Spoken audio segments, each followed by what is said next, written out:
வீட்டின் முன் விளையாடிக் கொண்டிருந்த 6 வயது சிறுமி மாயம். மகளை பல இடங்களில் தேடி அலைந்த உறவினர்களுக்கு காத்திருந்த அதிர்ச்சி. உடலில் இரத்த காயங்களுடன் உயிரிழந்து கிடந்த மகளை பார்த்து கதறிய பெற்றோர். ஆள் நடமாட்டம் இல்லாத இடத்தில் வைத்து சிறுமியை வன்கொடுமை செய்த கொடூரம். வக்ரபுத்தி கொண்ட பக்கத்து வீட்டுக்காரனை கைது செய்ததா போலீஸ்? நடந்தது என்ன?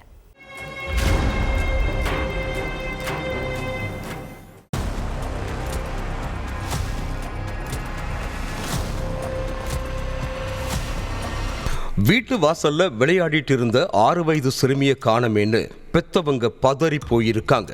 பக்கத்து வீடு எதிர்த்த வீடுன்னு சுத்தி முத்தி உள்ள எல்லா இடத்துலையும் தேடியும் சிறுமி கிடைக்கவே இல்லை. அடுத்த முயற்சியா நைட்டு போலீஸ் ஸ்டேஷன்ல போய் கம்ப்ளைண்ட் கொடுத்திருக்காங்க. அதுக்கப்புறம் உறவினர்களும் போலீஸும் விடிய விடிய சிறுமியை தேடி அலைஞ்சிருக்காங்க. கடைசியில அங்க உள்ள ஒரு வடிகால்ல ஒரு சிறுமி மூச்சு பேச்சு இல்லாம கிடக்கிறதா போலீஸுக்கு தகவல் வந்திருக்கு. உடனடியா அங்க போய் பார்த்தா உயிரிழந்து கிடக்கிறது காணாம போன அந்த சிறுமின்னு தெரிய வந்திருக்கு. அதுவும் சிறுமி கொடூரமான முறையில கிடந்திருக்காங்க. சிறுமியோட உடம்புல அங்கங்க இரத்த காயமும் இருந்திருக்கு. இதையெல்லாம் பார்த்து பதறிப்போன சிறுமியோட தந்தையும் போலீஸ்காரங்களும் வேக வேகமா அவங்கள மீட்டு ஹாஸ்பிட்டலுக்கு கூப்பிட்டு போயிருக்காங்க. ஆனா சிறுமியை பரிசோதனை பண்ணி பார்த்த மருத்துவர்கள் அவர் ஏற்கனவே உயிரிழந்துட்டதா சொல்லி இருக்காங்க. அதோட சிறுமியை அடிச்சு துன்புறுத்தி வன்கொடுமைக்கு ஆளாக்கி இருக்கிறதாகவும் சொல்லி இருக்காங்க. ஏராளமான மக்கள் குடியிருக்கிற ஏரியாவில் சிறுமியை கடத்திட்டு போய் பாலியல் வன்கொடுமை செஞ்சு துடிக்க துடிக்க கொன்னு உடலை வடிகால்ல வீசினது யாருங்கிறத கண்டுபிடிக்க போலீஸ் தீவிர விசாரணையில இறங்குனாங்க. சிறுமி இறந்து கிடந்த வீட்டுல சுமார் 30 வயது மதிக்கத்தக்க இளைஞர் ஒருத்தர் குடியிருந்துட்டு வர்றதாகவும் கொஞ்ச நாளைக்கு முன்னாடி தான் இந்த வீட்டுக்கு குடி வந்ததாகவும் சொல்லப்படுது.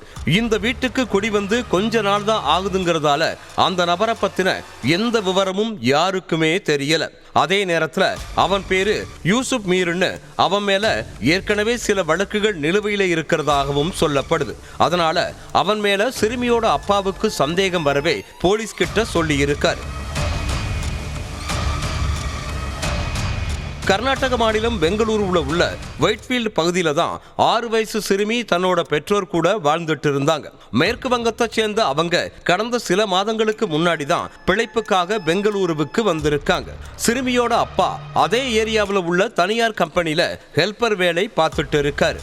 சம்பவத்தன்னைக்கு மதிய சாப்பாட்டுக்காக வீட்டுக்கு வந்தப்ப கூட 6 வயசு மகள் வீட்டு வாசல்ல விளையாடிட்டு இருந்ததை பார்த்திருக்காரு. அதோட யூசுப் மீரும் அந்த வழியா சுத்திட்டு இருந்ததை கவனிச்ச சிறுமியோட அப்பா பெருசா கண்டுக்காம விட்டு இருக்காரு. இந்த சூழல்ல தான் வீட்டு வாசல்ல விளையாடிட்டு இருந்த சிறுமி கிட்ட நைஸா பேச்சு கொடுத்து கொஞ்சம் தள்ளி இருக்கிற காலி இடத்துக்கு கூட்டிட்டு போயிருக்கான். அப்படி அங்க போனதும் சிறுமியோட வாயை பொத்தி கொடூரமான முறையில பாலியல் வன்கொடுமை பண்ணியிருக்கான். அது மட்டும் இல்லாம சிறுமியை அப்படியே விட்டா வெளியில போய் சொல்லிடும்னு நினைச்சு சிறுமியை கீழே தள்ளி கழுத்தை நெரிச்சிருக்கான் யூசுப் மீர். ஆனா அப்பவும் உயிர் போகலங்கிறதால சிறுமியோட கழுத்தை பின்பக்கமா நின்று பிடிச்சு தரையில உள்ள கற்கள் மேல ஓங்கி அடிச்சிருக்கான்.